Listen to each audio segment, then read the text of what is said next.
Hozirgi kunda ko'pchilikdan eshitsangiz bo'ladi, biznes ochaman deyshadi va ularni birinchi qiladigan ishligi bu xodimlarni ishga jalb qilish. Ko'pchilikning xayolida biznes bu tepada o'tiradigan bitta qorni katta odamsiz va tagingizda nechtadir ishlaydigan ishchilaringiz bor. Ko'pchilikning xayolida biznes qilish aynan mana shunaqa ko'rinishda bo'ladi. Aslida bu hozirgi kunda ayniqsa mana bu sun'iy intellekt kirib kelayotgandan keyin umuman boshqacha ko'rinish egallashni boshladi. Hozirgi kunga kelib dunyoda solo founder degan tushuncha shakllanyapti. Bu haqda aytmagan odam qolmadi. Elon Musk ham aytib o'tdi, Pavel Durov ham, hamma bu ash to'g'risida aytibdi va bir nechta shunaqa odamlar realni bitta odam, ikkita odam, ya'ni 5 kishigacha bo'lmagan komandalar milliard dollardan oshuv kapitalizatsiya qilishdi. Bu kapitalizatsiya nima degani? Ya'ni kompaniyani bahosi milliard dollardan oshuvga baholangan kompaniyalar. Bunaqa kompaniyalar kundan kunga ko'payib boryapti va taxminlarga ko'ra yaqin kirib kelayotgan taxminiy 5 yil ichida oladigan bo'lsak, aynan shunaqa solo founderlar juda ham ko'plab bo'ladi.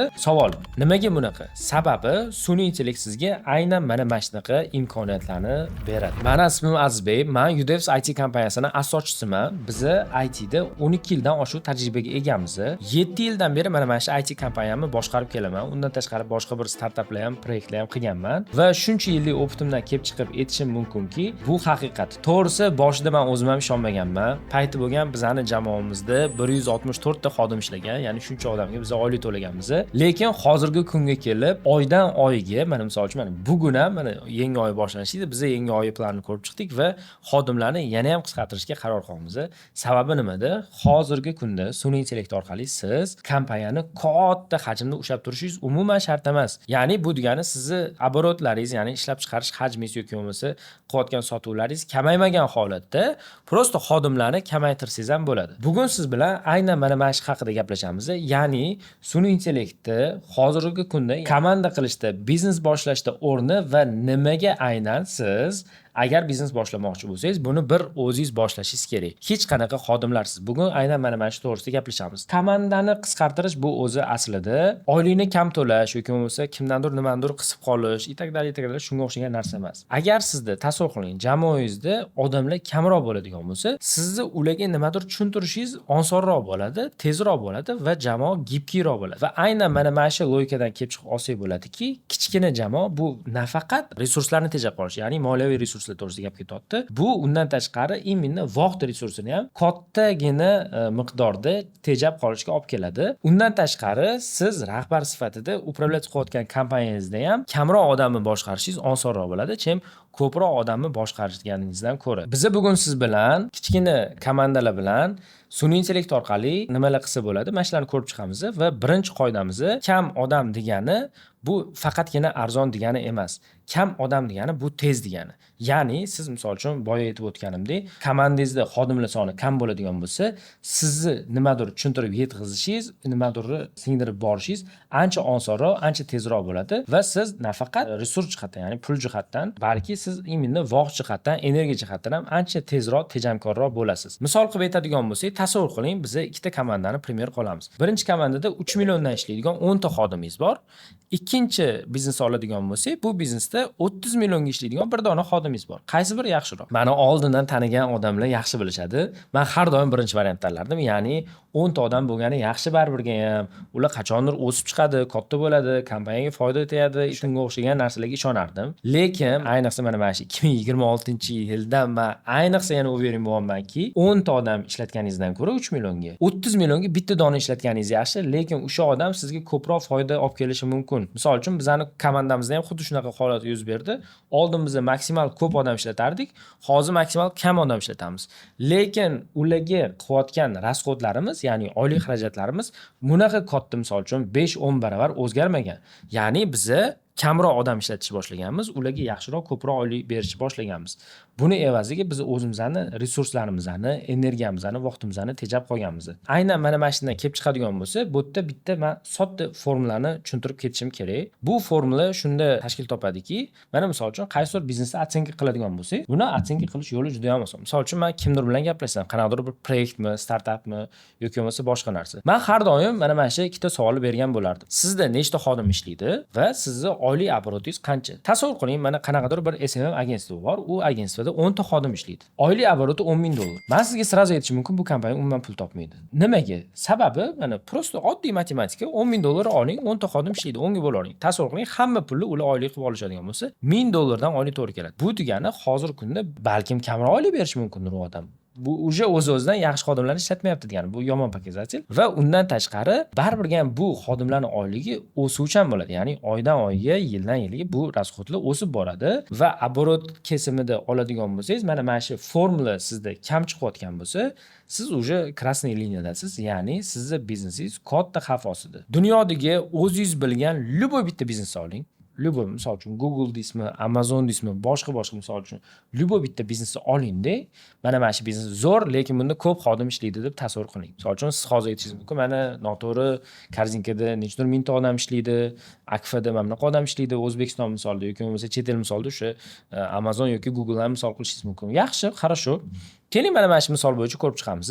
Nech pul oborot qilishadi mana? Dollarda oladigan bo'lsangiz, ular qiladigan oborotga nisbatan ishlatadigan xodimlarning soni keskin kam. Ya'ni bu degani biznes har bitta xodim boshiga qanchalik ko'p oborot qiladigan bo'lsa, u shunchalik yaxshi, shunchalik effektiv bo'ladi. Ya'ni siz shunchalik ko'p marja qo'yishingizga imkoniyatiga ega bo'lasiz. Undan tashqari siz o'zingizni ertaga qanaqadir krizisli holatlar bo'ladigan bo'lsa, dunyoda bu takrorlanib turadigan holat. Mana shunaqa holatlarda bunaqa krizislardan tezroq, osonroq chiqib ketish imkoniyatiga ega bo'lasiz. Endi buni nima aloqasi bor sun'iy intellekt bilan? Bitta o'zim kompaniya qilishimga, biznes boshlashimga deydigan bo'lsangiz, birinchi shuni e'tiborga olingki, men o'zim ko'rayotgan muammo, ko'pchilik bolalar kelishadi. Biz biznes ochamiz, nima qilmoqchisizlar? Co-founderman, bu meni ikkinchi co-founderim, bu meni CTO'yim, bu meni CEO'yim, bu meni buni 12 ta C-level borda yoki bo'lmasa 5 ta C-level borda. Ish kim qiladi desa, o palonchi deyshadi yoki hali unaqa odam olmadi deyshadi. Tushunyapsiz, 5 ta xo'jayinga bitta ish to'g'ri kelib qoldi. Umuman kerak emas, umuman neeffektiv bunaqa kompaniya. Hali daromadi yo'q. Tushunyapsiz, hali pul topish boshlamagan, lekin C-level sostavi уже uncha-muncha kompaniyadan katta. Juda neeffektivni. Men 400 da shu odam o'tiribdiki, который paytida nechtadir bir kolosalniy bir katta C-levelni upravlять qilgan odam o'tiribdi. Juda ishoning, bu xolos yig'lab aytib mumkin. Bunaqa holat umuman hech qachon yaxshilik olib kelmaydi. Undan ko'ra nima qilgan yaxshi deydigan bo'lsangiz, undan ko'ra siz harakat qiling. Har bitta kompaniyada qilayotgan prosesslaringizni maksimal ravishda sun'iy intellektga o'tkazishga harakat qiling. Sababi siz bu ishni qilmaydigan bo'lsangiz, sizni o'rningizga qaysi birdir konkurentingiz qiladi. Va sun'iy intellekt tunu kun ishlaydi, hammamiz bilamiz. Oladigan summasini hisoblaydigan bo'lsangiz, ishchingizni ichib qo'yadigan suvi bundan qimmatroq turadi, tushunyapsizmi? Ya'ni sun'iy intellektda oylik oladigan puli hozirgi kunda nech pul turadi? Cloud'ini eng maksimalnisini oladigan bo'lsangiz, maksimum $500 to'lashingiz mumkin. $500 ga bunaqa aqli bor, bunaqa tushunchasi bor, bunaqa sporlashmasdan tez ish qiladigan xodim topolmaysiz. Shuni evaziga siz undan ko'ra o'zingizni qilayotgan ishlaringizni maksimal sun'iy intellektga delegirat qilishga, ya'ni yuklatishga harakat qiling. O'zingiz bo'lsa, biznesingizni eng muhim tashkil etuvchi narsalar bilan shug'ullanishingiz kerak. Faqat o'sha narsalarga fokus qaratishingiz kerak. Misol uchun sun'iy intellekt sizga sotuvni avtomatizatsiya qilishga yordam berishi mumkin. Misol uchun sizga sun'iy intellekt content marketing yoki bo'lmasa umuman target qanaqa yoqishni o'rgatishi mumkin, o'zi yoqib o'chirib berishi mumkin. Itagdali. Xodimlar qachondir ishga olaman desangiz ham buning uchun siz bitta xodim ishga olishingiz shart emas. Ya'ni rekruter yoki HR. Men o'ylaymanki, agar qanaqadir startap qilyapti va u startapda o'sha boshida qilingan biznes planning ichida HR ga rasxod bo'ladigan bo'lsa, umuman bunaqa startap qilish kerak emas. Изначально провальный startap hisoblanadi. Sababi xodimlarning soni ko'p bo'ladigan bo'lsa, aytib o'tganimdek, upravлять qilish qiyin bo'lib ketadi. Ko'p mnogozatratni, ya'ni pulni isrof qilgan hisoblanasiz, bo'ldi. Bizning ikkinchi qoidamiz aynan boya aytganimizdek, oborotingiz sizni xodimlaringizni soniga chambarchas bog'liq bo'ladi. Ya'ni siz qilgan oborotni bo'lasiz xodimlar soniga mana shu chiqqan sifrani ko'proq qilishga harakat qilishingiz kerak. Sun'iy intellekt bunda sizga ideal yordam beradi. Sababi sun'iy intellekt bu xodim emas.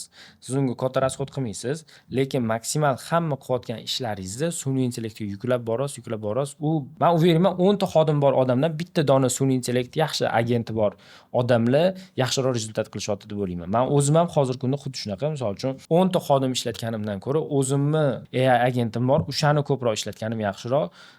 O'sha yaxshiroq ishlayapti, tezroq ishlayapti, osonroq oladigan puli вообще arzimagan pul to'layman oyiga va berayotgan rezultati o'zi prosta xursand bo'lasiz bunaqa rezultat olayotganingizdan, chunki bitta aytasiz, o'zi bilib qilib keladi. Keyingi safar nimadir aytib qo'ysangiz, hech qachon esdan chiqarib qolmaydi. Siz menga mana buni aytdingiz, mana shuni ham qo'shib hisobga olib ketdim deydi-da. Misol uchun mana shuni hisobiga ham men o'ylayman, aynan hozirgi kunda payti sun'iy intellekt orqali biznes qilishni sразу aytib o'tish kerak. Oranglarda bo'lishi mumkin. Mana misol uchun kimdirlar biznes egalari. Ya'ni, допустим, sizni biznesingiz bor, nechtadir xodimingiz bor va siz o'sha biznesni upravlять qilyapsiz.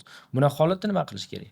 Bunaqa holatda men sizga o'tirib biznesingizni ko'rib chiqishni maslahat bergan bo'lardim. Bu degani siz ertaga boringda xodimlaringizni bo'shatishingiz boshlang yo'q. Umuman shart emas. O'sha xodimlar qolsin, lekin ularga sun'iy intellektni maksimal ravishda ishlatishni o'rgating, tushuntiring, o'zingiz yordam bering. Birinchi o'rinda o'zingiz tushunib oling. O'zingiz tushunmasangiz qanaqa tushuntirasiz boshqalarga? Va aynan mana shu etapdan keyin sizni oborotingiz oshishini kuzatsangiz bo'ladi. Ya'ni sizni xodimlaringiz ham, sizni o'zingiz ham ancha effektivroq ishlaysiz, ancha yaxshiroq ishlaysiz. Misol uchun oddiy qilib aytadigan bo'lsak, biz o'sha Udevs'da juda ham ko'plab klientlarimiz bor va ular bilan har bittasida ochilgan guruhlar bor. Men ularni har bittasini alohida o'qib o'tirishga vaqtim, misol uchun bir kunda 1 soat vaqtim ketishi mumkin. Men shunaqa deyman, har kuni ertalab meni agentim menga отчет topshiradi. Ya'ni kecha deydi, mana guruhlarda mana holat bo'ldi, hammasi вроде нормальный, bu guruhlarda mana guruhda mana holat bo'ldi. Bunda mana решение qilish kerak, mana holat bo'lib qoldi, klient недовольный yoki bo'lmasa mana bunaqa holat bo'ldi, mana bunaqa решать qildik, и так далее. Ya'ni kunlik отчетni menga beradi. Buni o'qishga meni misol uchun 1 minut vaqtim ketishi mumkin, lekin har bitta gruppaga kirib o'tib bo'layotgan narsalarni har bitta tekstni o'qib chiqishga to'g'risi oldinlari men harakat qilganimda kamida 1 soat vaqtim ketardi, bo'lmasa 2 soat men to'xtamasdan o'sha oxirgi 1 minutda nima bo'lganini o'qish uchun 1 soat vaqtimni ketkazayotgan bo'lardim. Sababi juda ham ko'p perpiskalar bo'ladi. Men o'ylaymanki, juda ham ko'p bizneslarda bu normal holat va ularni hammasini orqasidan kuzatib yetib olish juda ham qiyin. Xuddi shu ishni qilsangiz bo'ladi, o'zingizni Telegramingizga keladigan SMS xabarlarga. Undan tashqari xuddi shu ishni qilsangiz bo'ladi, o'zingizni pochtangizga, ya'ni har xil elektronniy pochtangiz bo'ladigan bo'lsa, undan kelayotgan hamma yangiliklarni xuddi mana shunaqa filtrlasangiz bo'ladi va bu orqali tasavvur qiling, bu narsa sizga xuddi bir shaxsiy assistentingizni rolini o'ylayapti. Misol uchun sotuv bo'yicha analitika. Sotuv bo'yicha analitikani men o'ziga aytaman, sun'iy intellekt o'zi har kuni ertalab menga предоставить qiladi, ya'ni ko'rsatib beradi. Mana Facebookda mana ishlayapti, target yoqilgan, yoqilmagan yoki bo'lmasa mana bunaqa holatda to'g'irlash kerak, lead narxi qimmat bo'lib ketdi, arzon bo'lib ketdi. Ya'ni e'tibor bering. U sizga faqatgina nima bo'layotganini aytmayapti.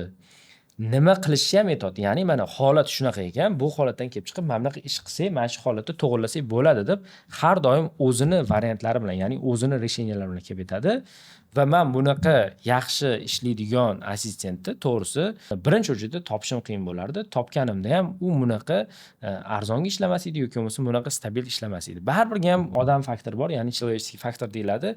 U nimadir upускать qilib qoldirib ketishi mumkin edi. Aynan mana shu aytgan narsalarimizdan kelib chiqib turib, biz siz bilan 3-qoidani yasasangiz bo'ladi. Ya'ni sizni har doim ikkita yo'lingiz bor. Yoki xodimlarni kamaytirasiz, misol uchun daromadingizni shunaqa ko'rinishda, effektivngizni ushlab qolasiz. Ikkinchi yo'li, bundan sal oldin men tushuntirganimdek, siz xodimlarni ushlab qolgan holatda effektivngizni maksimal oshirishga fokus qaratasiz va aminmanki, agar siz misol uchun bugunning o'zida sun'iy intellektni xo'j bitta dona nimagadir ishlatishni boshlasangiz, o'sha rezultatini ko'rishni boshlaysiz, o'sha tushunishni boshlaysiz. Misol uchun bir nechta primerlar aytsa bo'ladi. Misol uchun do'kon bo'ladigan bo'lsangiz, siz tovarlarni ostatkasini bir marta Excelga olib turasizda, shunga qaraganda sotuvdan kelib chiqib, o'zing menga analitika qilib bering. Ya'ni nima zakupga yozishim kerak, nimani sotib olishim kerak, nima menga kerak, nima menga kerak emas. Do'kon sifatida shunaqa ishlatsangiz bo'ladi. Yoki bo'lmasa sartarosh bo'ladigan bo'lsa, tasavvur qiling, siz barber shopingiz bor. Hamma sizga Telegramdan yozib, vaqtingizni bronировать qilib kelishyapti. Просто siz ko'rganda kim menga qachonga yozyapti, o'shanga qarab kalendarimda o'zing belgilab qo'ygin. И так далее, millionta mana misol uchun xohlasangiz kommentariyalarda yozsanglar bo'ladi. Men javob berib chiqishim ham mumkin. Vaqt ajratib, ya'ni qaysi biznesda bu narsani aynan qanaqa ishlatsa bo'ladi. Va любой bitta biznesda bu narsani ishlatsangiz bo'ladi va bu напрямую, ya'ni to'g'ridan to'g'ri sizni effektivligingizga, sizni tezligingizga, sizni sifatliroq, yaxshiroq xizmat ko'rsatishiga sabab bo'ladi va aynan mana shu faktorlar orqali sizni daromadingizga ham, ya'ni o'zingizga qoladigan sof foydaga ham to'g'ridan-to'g'ri vilyasiya qiladi. Misol uchun hozirgi kunda kichikroq biznes bo'ladigan bo'lsa, sizga umuman finansist kerak emas. Prosta finansistni o'zini mana shu sun'iy intellekt orqali finansist yasab olasiz va o'shani ishlatib yurasiz. Shuni orqasidan misol uchun normalniy daromad qilsak bo'ladi. Biz o'zimiz misol uchun xuddi shunaqa решениyalar berishni boshladik bizneslarga, ya'ni bizada maxsus bir AI agentlar yasab chiqyapmiz. Misol uchun men bittasi faqat sizda o'tiradi, finansistlik qiladi. Siz misol uchun bitta do'koningiz bo'lsa, siz finansist ishlataman desangiz, necha pul? U kamida $1000, bu minimum normalniy finansist $2000 dan boshlab to'lashingiz kerak. Unga imkoniyatingiz yo'q, lekin hisobni o'tkazib olmasligingiz kerak, ya'ni hisob-kitobga e'tiborli bo'lishingiz kerak. Bunaqa holatda mana AI agent olasiz, AI agent sizga bu ishni qilib beradi. Undan tashqari, sizda misol uchun kompaniyada ko'proq xodimlar ishlaydigan bo'lsa, sizga maxsus bir professional HR kerak bo'ladi. Ya'ni xodimlarni boshqaradigan inson. Bunaqa insonning oyligi ham o'sha aytib o'tgandek, kamida $2000, $3000 dan boshlanadi. Siz bunaqa qilishga prosta bir xil paytlari imkoniyatingiz bo'lmaydi. Bunaqa paytda aynan mana shunaqa maxsus agentlardan foydalanib, bu agentlar bir nechta yo'nalishda, marketing bo'yicha ham, sotuv bo'yicha ham, HRmi yoki bo'lmasa sklad upravleniyasi, qanaqa buni zakuplarni upravleniyasi, hammasida ishlatsangiz bo'ladi. Eng osoni hozirgi kunda ko'pchilik joylarda balkim ko'rayotgandirsiz, eshitayotgandirsiz, eng moda bo'lgani, populyarniy bo'lgani bu aynan shaxsiy yordamchi, ya'ni lishniy assistent deb nomlashyapti. Bir xil uni Jarvis deb nomlashgan va o'sha narsani ishlatishni boshlashgan. Misol uchun men o'zim ham xuddi shunaqa ishlataman va o'zimni kunlik nima qilsam ham, prezentatsiya qilsam ham so'rayman, qayergadir borishim kerak bo'lsa ham itagdar. Hamma ishimni undan so'rayman va buning uchun oldin bunga meni bir qancha vaqtim ko'proq ketgan bo'lardi. Hozirgi kunda o'sha vaqt lekin olayotgan rezultatim bir necha barobar yaxshiroq bo'ladi. Ya'ni oldin misol uchun bir kun 10 ta zadacha qilishga ulgurgan bo'lsam, bugun 20 ta 30 tasiga uspes qolman. Yoki bo'lmasa oldin 2 soat 3 soat o'tirib qanaqadir investorga yoki bo'lmasa qanaqadir klientga prezentatsiya qilgan bo'lsam, hozir kun 5 minutda bu narsani amalga oshiryapman va bu to'g'risi juda ham zo'r zamonda yashayapmiz deb o'ylayman. Shubhalanmagan bo'lardim agar kelajakda misol uchun men o'zimni nevaralarimni o'tkazib qo'yib, biza shunaqa zamonlar bo'lgan, bizada Excel degan instrument bo'lgan va biz o'sha instrumentdan foydalanganmiz deb aytgan bo'lsak-da va ular nima u Excel qanaqa bo'ladi deb so'rashsa, to'g'risi hayratlanmagan bo'lardim. Chunki hozirgi bo'layotgan zamon, hozirgi bo'layotgan o'zgarishlar aynan shunga qarab ketyapti. Endi 4-qoida bo'yicha gaplashamiz. Siz aytishingiz mumkin, mana oldin internet bo'lgan, internet chiqqan, internetdan bir nimadir bergan odamlarga, keling biz siz bilan sun'iy intellektni nima bilan solishtirish mumkinligini o'ylab ko'ramiz. Nima degani sun'iy intellekt? Sun'iy intellektni ixtirosini biz nimani ixtirosiga moslasak bo'ladi? Ko'pchilik aytayapti, mana sun'iy intellektni moslasak bo'ladi internetga. Mana oldin internet yo'q edi va internet bor bo'ldi. Internet bor bo'lgandan keyin biz tezroq bilishni boshladik, tezroq informatsiya olishni boshladik. Yandexlar chiqdi, misol uchun Yandex taksi, itagdar shunga o'xshagan bir nechta Telegram, hozir siz ko'rib turgan platforma YouTube ham aynan shu internet orqali ishlaydi. Ajoyib. Juda zo'r yangilik bo'lgan insoniyat tarixida. Lekin men sizga aytaman, sun'iy intellekt bunaqa narsa emas. Sun'iy intellekt bundan bir necha barobar zo'rroq narsa. Sababi dunyoda analiz qilishgan odam boshiga ishlab chiqariladigan mahsulot hajmi mana shunaqa statistika bor va o'sha statistika internet ixtiro qilingandan keyin, internet odamlarning hayotiga kirib kelgandan keyin bir necha barobarga oshib ketmagan. Boshqacharoq tushuntiradigan bo'lsak, tasavvur qiling, mana bitta traktor bor yoki bo'lmasa bir nimadir ish qiladigan instrument bor va o'sha instrument oldin internet paydo bo'lgungacha ham misol uchun 300 kilo kartoshka yetishtirib chiqargan bo'lsa, hozirgi kunda ham 300 kilo kartoshka yetishtirib chiqaraveradi. Va bu tendensiya aynan sun'iy intellekt kirib kelgungacha bo'lgan. Sun'iy intellekt kirib kelgandan keyin bo'lsa, bir xilla buni aynan qanaqadir bir paravozlarga, ya'ni motorlarga misol qilishadi. Soddaroq qilib aytadigan bo'lsak, sun'iy intellekt bu yangicha tok, elektr tokini misol qilib aytadigan bo'lsak, oldinlari odamlarning uyida elektr toki bo'lmagan. Shuni hisobiga suv nasoslari ishlamagan. Misol uchun qanaqadir perforator, driller yoki bo'lmasa mana svet bo'lmagan yoki bo'lmasa bilmadim, ekran ishlamagan bo'lardi. Ya'ni elektr toki yo'q bo'lganda odamlar xuddi boshqa bir zamonda yashashgan. Tosh davriga juda ham yaqinroq zamon bo'lgan va aynan mana shu elektr toki ixtiro qilingandan keyin bizani hayotimiz va odam boshiga ishlab chiqariladigan mahsulotning hajmi keskin oshib ketgan.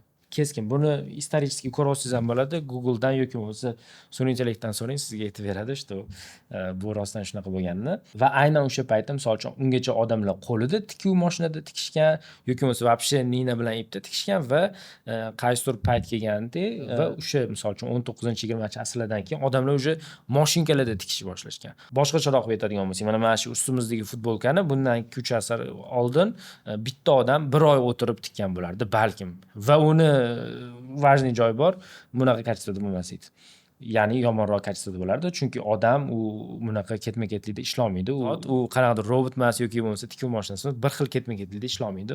Человеческий faktorlar bor. Hozirgi kunda bitta dona tikuv mashinasi yoki bo'lmasa tekstilda ishlatadigan qanaqadir apparat bir necha minglab bunaqa futbolkalar chiqaryapti. O'zimiz mana misol uchun uyingizga boring, ochib ko'ring, shkafingizni nechta kiyimingiz bor va yoshlik paytingizda eslang qancha edi. Ya'ni yildan yilga bunaqa ishlab chiqariladigan narsalar juda ham keskin ko'payib ketyapti. Sun'iy intellekt ham aynan mana shu elektr tokiga o'xshagan narsa, ya'ni odam boshiga ishlab chiqarilish hajmini keskin ravishda oshiradi. Bu endi mana tasavvur qiling, tok endi kirib kelganda, faqat o'sha London ko'chalarida bo'lgan, New Yorkda bo'lgan, faqat odamlar chiroq yoqish uchun ishlatgan uni yoki bo'lmasa aynan bir elementarniy narsalar qilish uchun o'sha elektr tokidan foydalanishni boshlashgan. Hozirgi kunga kelib biz elektr tokini bilmayman. Tasavvur qiling, hozir sizni uyingizda suv o'chib qolgani yaxshi-da, chem tok o'chib qolgandan ko'ra, sababi svet o'chib qoladigan bo'lsa, ayniqsa hozir Toshkentimizda shunaqa holat bo'lib qoldiki, biz Xudoga shukr qilishni unutmaymiz, chunki stabil o'chib turibdi, menimcha sizlarda ham svet. Va shu holatdan kelib chiqib bilishingiz mumkin. Lutchi uyingizda gaz o'chgani yaxshi edi, suv o'chgani yaxshi edi, lekin shu tok o'chmasa bo'ldi deb yurganlar ko'p. O'zi misol uchun nimadir o'chirib qo'yishsa, odamlar qattiqroq, negativniroq gapiradigan sohalardan bittasi ham aynan shu elektr toki. Misol uchun konditsioner, hamma narsa mana shuning ustida ishlaydi. Bilingki, sun'iy intellekt ham xuddi shunaqa va hozirgi kunda biz sun'iy intellektdan xuddi o'sha svetni yoqishga o'xshab foydalanamiz.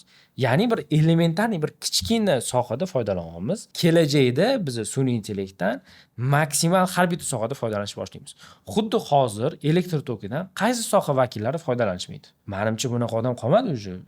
Qaysidir g'orda qolib ketmagan bo'lsa agar, har bitta odam hayotida elektr tokini foydalanyapti, o'zini kasbida shu narsani ishlatib kelyapti. Hozir agar kimdir ishlatmayotgan bo'lsa, kelajakda bu 100% garantiya u odam o'zini sohasida aynan mana shu sun'iy intellektni ishlatishni boshlaydi va ishlatganda ham xuddi mana elektr toki o'chib qoladigan bo'lsa, qanaqa biz bunt qiladigan bo'lsak, ya'ni qanaqa to'polon qilib недовольный bo'ladigan bo'lsak, xuddi shunaqa holatga keladi. Ya'ni sun'iy intellektga bizda shunchalik hayotimiz bog'liq bo'lib qoladi. Nimaga internetdan farq qiladi sun'iy intellekt va bu orqali nimalar qilish mumkin? Menimcha ba'zi narsalarni tushuntirib berdim deb o'ylayman.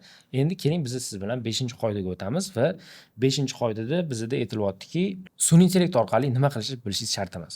Xuddi mana boshida elektr toki kirib kelganda odamlar bilmagan. Misol uchun yosh katta doda buvlaringiz bo'ladigan bo'lsa, so'rab ko'ring ulardan. Ular bilishmagan boshida nima qilish mumkinligini. Sizni ham zadachangiz hamma narsani unaqa zo'r bilib tushunib olishingiz shart emas. Siz просто bitta dona narsani bilishingiz kerak, o'shanga amal qilishingiz kerak, o'shani esdan chiqarishingiz kerak emas. Hozirgi kungacha bo'lgan zamon elektr tokidan qanchalik zavisimiy bo'lsa, bundan buyog'i zamon sun'iy intellektdan shunchalik zavisimiy bo'ladi. Kundan kunga, yildan yilga sun'iy intellektni ishlatishimiz, amal qilishimiz, foydalanishimiz ko'payib boraveradi bo'ldi. Hech qachon kamaymaydi. Bo'ldi. Uje biz bu yo'lni boshladik va buni uje oxirini to'g'risi bilmayman qachon tugashi mumkinligini, agar tugaydigan bo'lsa, lekin yildan yilga bu narsa rivojlanib, kuchayib ketaveradi va biz hayotimizni doimiy tarzda bundan foydalanishni boshlaymiz. Hozirgi o'zida yer sharida yashaydigan любой bitta odam sun'iy intellektni qanaqadir bir возможностьdan foydalanadi. Uni qaysidir joyini bilishi mumkin yoki bo'lmasa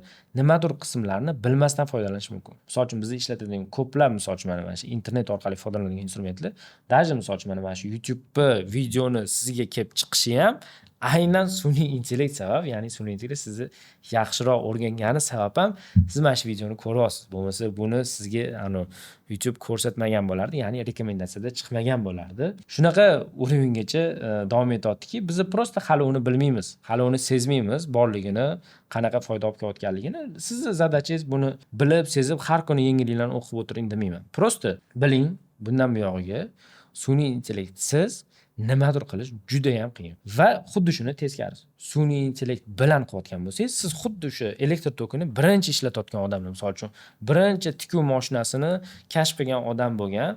Adashmasam bu yoki Nyu-Yorkda yoki Londonda o'tirib, ko'chada o'tirib hammaga ko'rsatib bergan tikadigan mashina qanchalik tez tikishini.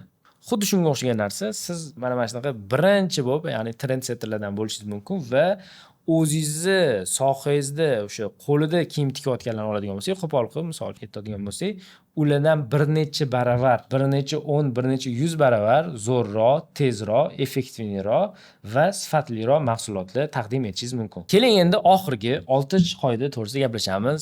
Shuncha paytdan beri sun'iy intellekt deb gapiryapmiz.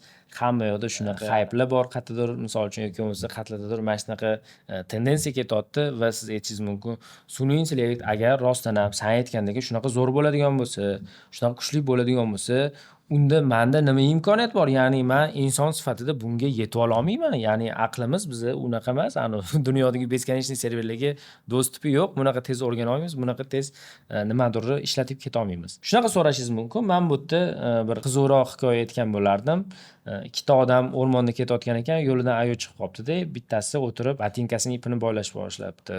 Sherigi so'rabdi, "Nima qilasan boylab? Bargam ayu bizani yeb ketadi" desa, "Men ayudan tez yugurishim shart emas, sendan tez yugursam bo'ldi" degan ekan. Ya'ni sizni zadachangiz sun'iy intellektdan zo'r bo'lib ketsangiz shart emas.